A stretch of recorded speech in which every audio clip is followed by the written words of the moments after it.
తీసుకుంటే వెంబడే జనసేన కూడా అవతల తప్పనిసరిగా ఒకటి.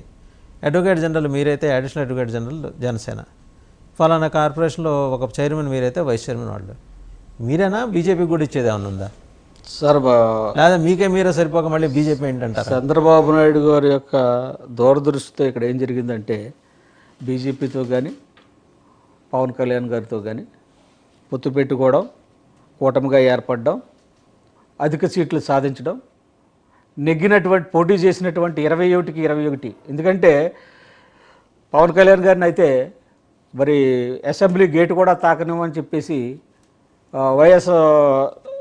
వైఎస్ఆర్ పార్టీ నేతలు ఎవరైతే మాట్లాడారో దానికి భిన్నంగా ప్రజలు తీర్పిచ్చినటువంటి విధానం ఏదైతే ఉందో ఇవన్నీ దృష్టిలో పెట్టుకుని చంద్రబాబు నాయుడు గారు ఖచ్చితంగా సమతూకం వేసుకుంటూ మరి డిప్యూటీ సీఎంని కేటాయించి ఈరోజు బీజేపీని కూడా మరి జాగ్రత్తగా పరిపాలనలో భాగంగా చేసుకుంటూ ముందుకెళ్తున్నటువంటి సందర్భంలో అన్నీ కూడా ఫుల్ఫిల్ చేసుకుంటారు. సంక్షేమాన్ని గురించి చంద్రబాబు నాయుడు గారు ఎలా చేస్తారో మొదటి నెలలోనే అని అనుకున్నప్పటికీ సామాజిక పెన్షన్స్ అద్భుతంగా 24 అవర్స్లో చక్కబెట్టడం జరిగింది. అదేవిధంగా ఈరోజు వరకు కూడా మీరు అన్నట్టు 50 రోజుల పరిపాలనా విధానం ఏదైతే ఉందో మీ సంక్షేమాన్ని ముందుకు తీసుకెళ్ళడానికి నిజంగా చంద్రబాబు నాయుడు గారు వయసుకు మించిన భారాన్ని మీదేసుకున్నారు.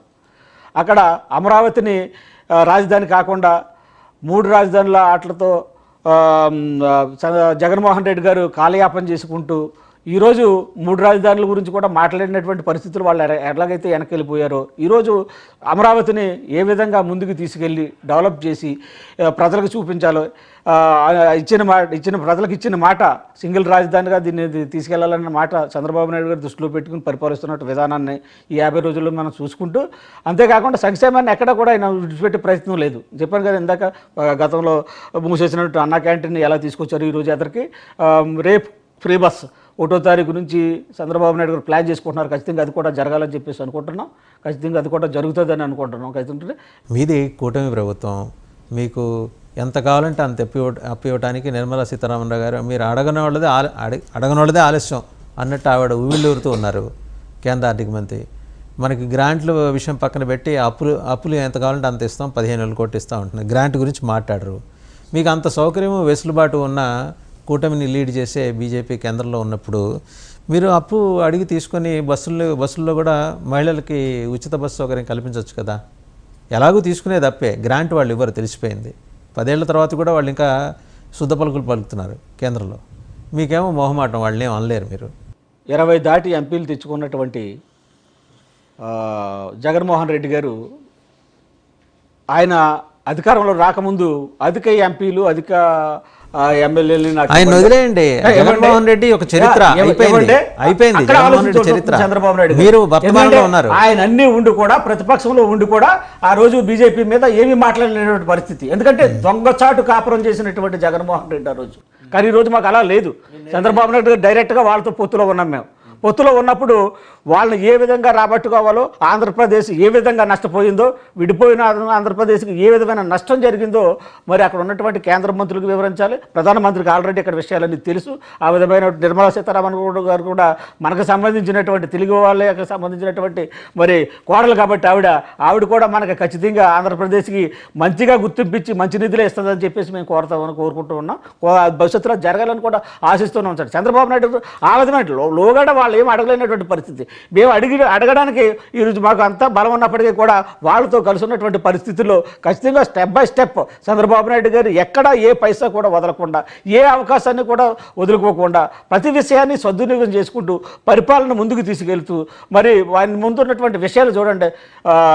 అమరావతి పెద్ద ఇప్పుడు బడ్జెట్తో కూడినటువంటి సబ్జెక్టు కాబట్టి దాన్ని ఏ విధంగా ఈ 5 సంవత్సరాలు ఫిల్ చేసుకోకపోతే మళ్ళీ అటువంటి దుర్మార్గులకు అవకాశం ఎలా పరిస్థితులు ఉంటాయి కాబట్టి దాన్ని ముందుగా ఈయన కట్టడి చేసుకోవాల్సినటువంటి పరిస్థితులు రాజకీయాలు ఉన్నాయి కాబట్టి ఆ విధంగా ఆచితూచి వెళ్తున్నాడని చెప్పేసి మేము భావిస్తూ ఉన్నాం సార్.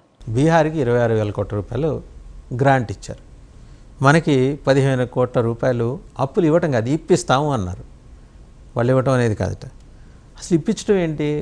ప్రత్యేక రాష్ట్రం ఏర్పడిన తర్వాత స్పెషల్ స్టేటస్కి పోయి స్పెషల్ ప్యాకేజీలోకి వచ్చాం. అందులో భాగంగా చేయాల్సినవి చేయాలి కదా. మళ్ళీ అప్పులు ఇప్పించడం ఏంటి? మనకి ఇవ్వాల్సినవి న్యాయంగా ఇవ్వకుండా ఇప్పించడం ఏంటి? ఆ మధ్యలో ఆ మెహర్బానీ ఏంటి? సార్ మీరన్నట్టు ఖచ్చితంగా వాళ్ళ ఆ విధమైనటువంటి ధోరణిలు ఉంటే రేపొద్దున్న ఓటమిలో ఉండి నేను మాట్లాడడం కాదు, కానీ ఇది వ్యక్తిగతంగా నా అభిప్రాయం చెప్తున్నాను. అక్కడ కాంగ్రెస్ పార్టీ మీకు స్పెషల్ స్టేటస్ ఇస్తానని చెప్పేసి ఖచ్చితంగా ఆ రోజు చెప్తుంది, ఈ రోజు చెప్తుంది, భవిష్యత్తులోనూ చెప్తూ ఉంటుంది. కాబట్టి ఖచ్చితంగా స్పెషల్ స్టేటస్ అనేది బీజేపీకి మెడ మీద కత్తి. ఖచ్చితంగా ఆ విధమైనటువంటి గ్రాంట్స్ మనకు ఇవ్వాల్సినటువంటి పరిస్థితులు ఈ 5 సంవత్సరాలు ఉంటాయి.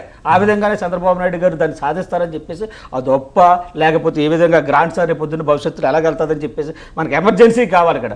ఏంటంటే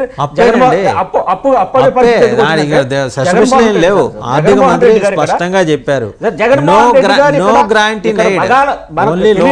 తెలియనటువంటి పాత్రలన్నీ మనకు సృష్టించేటువంటి జగన్మోహన్ రెడ్డి గారు ఇప్పుడు అడ్జస్ట్ అవ్వాలి. రేపు ఆయన వచ్చిన సంక్షేమ పథకాలు ఇవ్వాలి, ఉద్యోగస్తులకు జీతాలు ఇవ్వాలి, ఇక్కడ మెయింటెనెన్స్ కావాలి. అది ఒప్ప లేకపోతే రేట్ ముందు మనకు మనీ కావాలి. అక్కడ మనీది అడ్జస్ట్ చేసుకున్నారు. అది అప్ప పొద్దున్న దాన్ని ఏ విధమైనటువంటి చంద్రబాబు నాయుడు గారు దాన్ని గ్రాంట్లోకి మళ్ళిస్తారని చెప్పి